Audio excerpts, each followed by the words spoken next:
What's going on, y'all? Welcome back to the channel, and today we're here with a brand new series breakdown, one of our last ones of the season to do. And this series against the Tampa Bay Rays was a very fun one. It was full of controversy, but most importantly, part of the Major League debut for number one prospect Trey Savage. So if you guys are excited to see how it went down, make sure you like and subscribe. And without further ado, let's get right into it. All right, y'all, here we go. Game 1 of 4, and today is the day. Trey Savage's Major League debut. And I think John Schneider really did this well because it's not in a Major League stadium, so he can feel comfortable in his debut.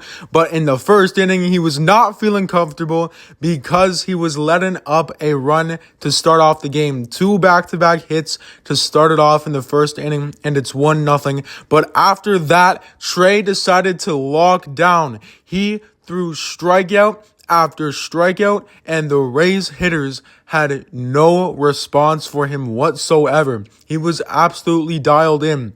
At the end, after those first 2 base hits, he gave up no more base hits the entire game. He was so into it. His family was so into it. He never shook off Tyler Heineman. He put his trust into his stuff and into Tyler Heineman, and he absolutely dominated. He got robbed of what was an immaculate inning by home plate umpire Laz Diaz. After 6 innings of 9 strikeouts, which is a Blue Jays record for the Major League debut, he got pulled in the 6th inning after letting up a base hit. Amazing debut from the GOAT, Trey Savage, and he's starting his next game against Kansas City, so you love to see it. Pops love to see it. Let's freaking go. But in the 8th inning, the Blue Jays don't really have much offense going until Ernie Clement gets on to lead off the inning. It's a leadoff double. Maybe the Blue Jays can start cooking in this 1-0 game, get Trey Savage's first W. Next, Tyler Heineman with a bunt to the left side.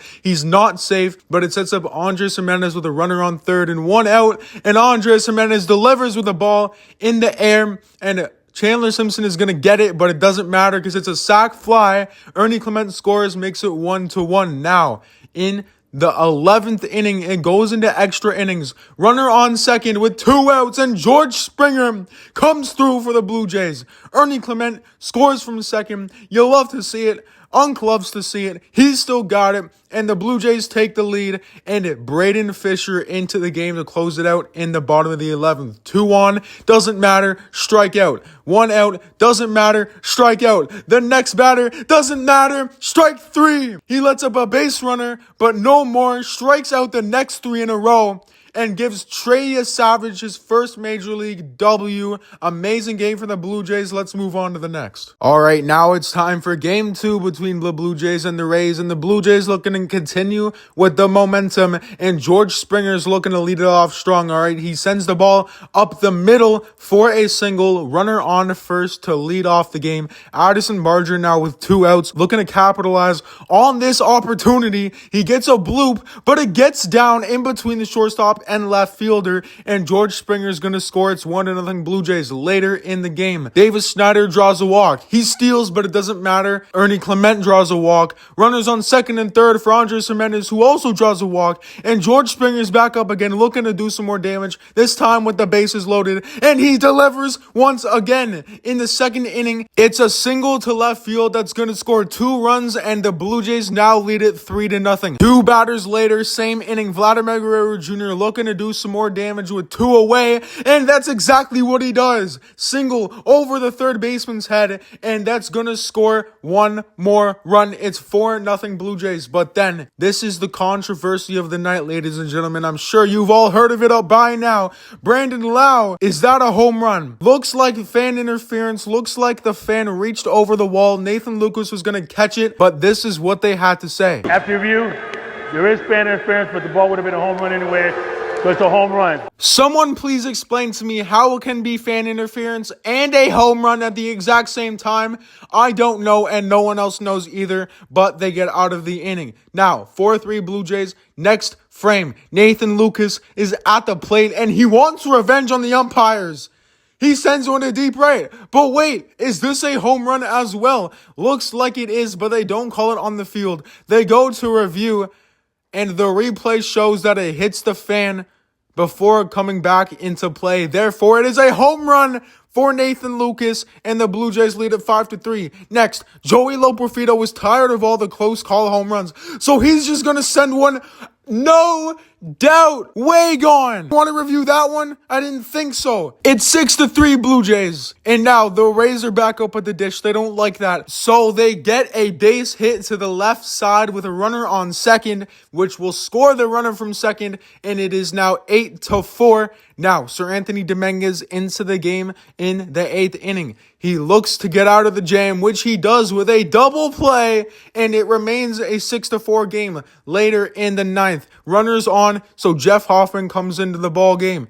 And now, he gives up a base hit up the middle, and it is 6-5, a one-run game. The Rays are looking to win. Jeff Hoffman is looking to close the door, and Jeff Hoffman closes the door. Strike 3, second strikeout of the inning, and the Blue Jays take it by a score of 6-5. You'll love to see it. Let's go on to game 3. All right, I'm just going to say it off the bat. These next 2 games were not very fun if you were a Toronto Blue Jay fan, but we're going to go over them anyway, all right? Kevin Gausman lets a runner up on second, and then the very next batter, like Trey Savage, it's another double, which scores a run. It's 1-0. But now Davis Snyder draws a walk, and the Blue Jays are looking to get something going. Vladimir Guerrero Jr., and the throw goes past the second baseman. Davis Snyder on his way to third. Runners on the corners for Alejandro Kirk, who sends one high. It's deep, but it's caught by Chandler Simpson, who robbed Alejandro Kirk of a home run. It is a sac fly. Davis Snyder scores. It's 1-1.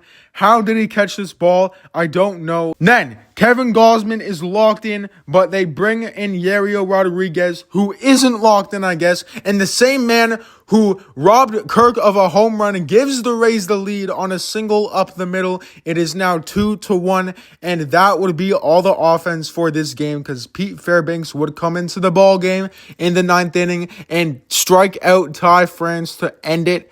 This was not a very fun game, especially because they made me stay up late again just for them to lose.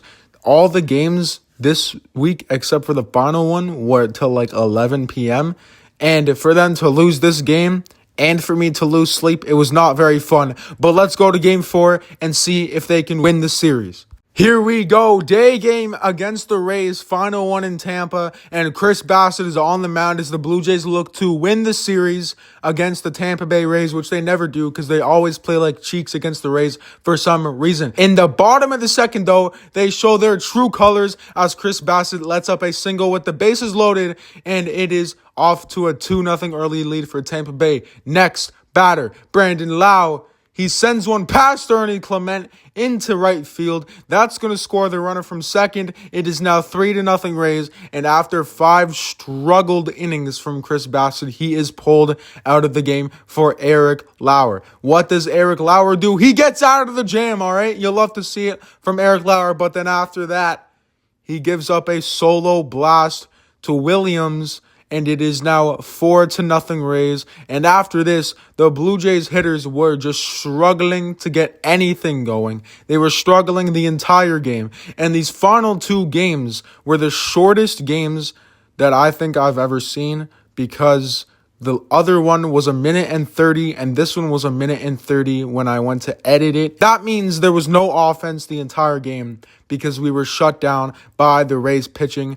Later in the 9th, we had 2 runners on, but Addison Barger grounded in to a double play to end the game. So the Blue Jays split the series against the Rays. They had the chance to clinch a playoff spot against the Royals tonight, actually. Shout out to the Blue Jays. If you enjoyed this one, make sure you like and subscribe, and I'll see you next time.